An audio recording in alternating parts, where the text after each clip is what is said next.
The events take place in a Danish village. On the weekend, 42-year-old Lucas enjoys his time with friends. The next morning Lucas went to work. He is a kindergarten teacher and the children love him very much. After work, Lucas saw Clara, the daughter of his best friend, who was lost on the street. Lucas volunteered to walk her. The girl is afraid to step on squares, and in general, has many peculiarities.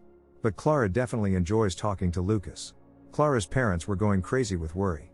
Theo reminded his daughter not to leave home without permission. Theo also asked Lucas about his ex-wife and son. Lucas confessed that Kirsten hinders their communication.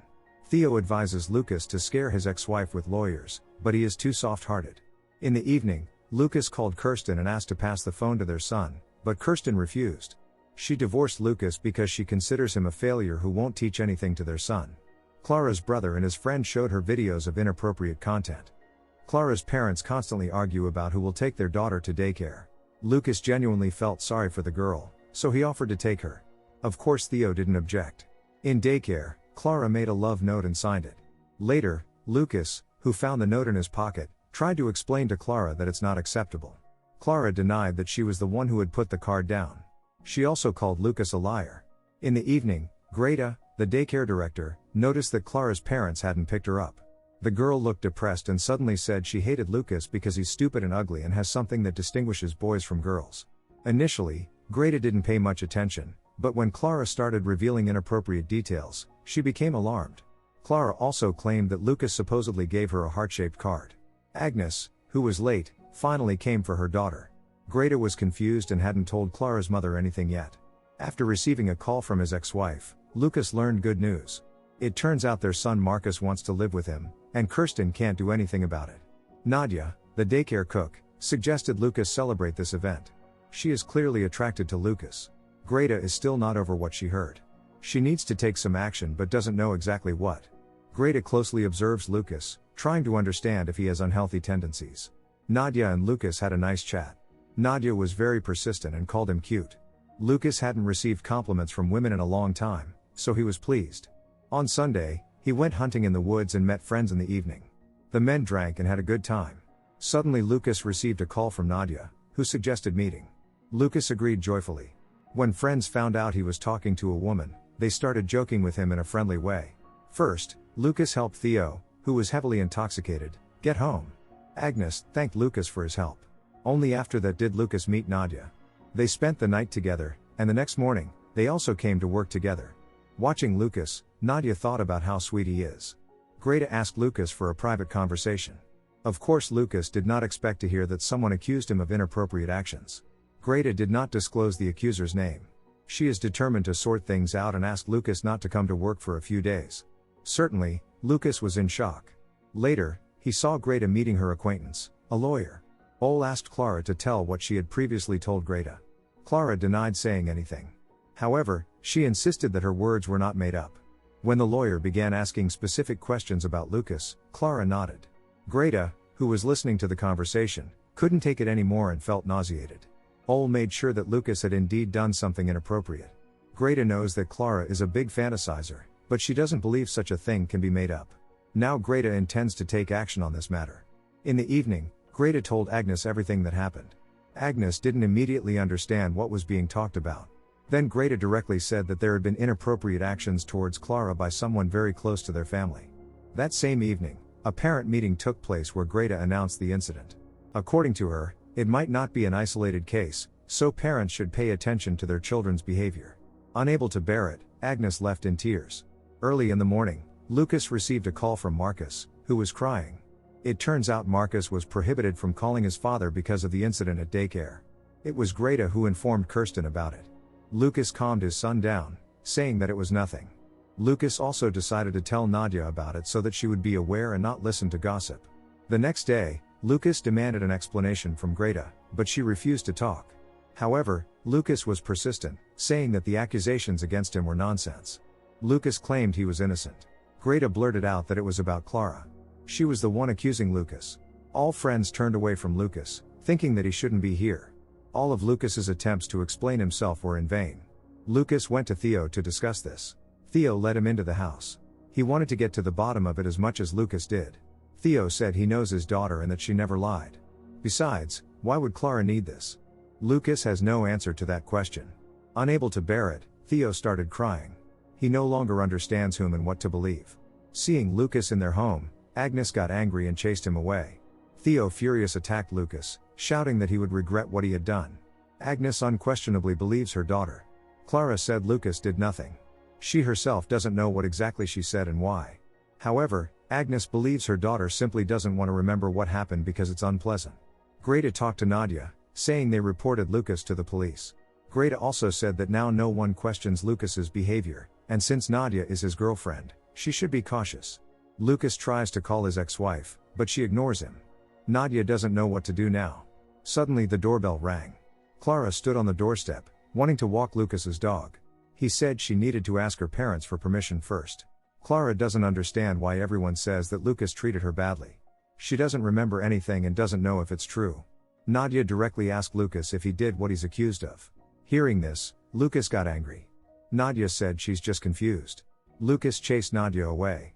It's like all the people around here have been replaced. It was Christmas Eve. Clara's older brother played with her to distract from sad thoughts. But even he couldn't hold back tears. Lucas remained completely alone, except for his dog. The pet behaved restlessly. Lucas noticed someone outside. He thought it was detractors, but it turned out to be his son Marcus. The boy said his mother allowed him to come. Lucas was genuinely happy to see the son.